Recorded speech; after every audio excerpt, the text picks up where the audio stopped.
இரண்டும் காப்பது போல் என் குடும்பம் வண்ணமுற காக்கின்றான். வாய்முணுத்தல் கண்டறியேன் கண்ணம் எங்கிருந்தோ வந்தான் இடைச்சாதி நான் என்றான். இங்கிவனை யான் பெறவே என்ன தவம் செய்து விட்டேன். கண்ணன் எங்கிருந்தோ வந்தான்.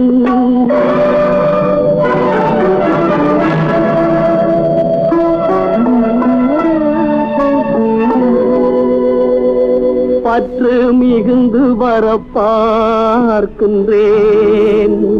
கண்ணனால் பெற்று வரும் நன்மையெல்லாம் பேசி முடி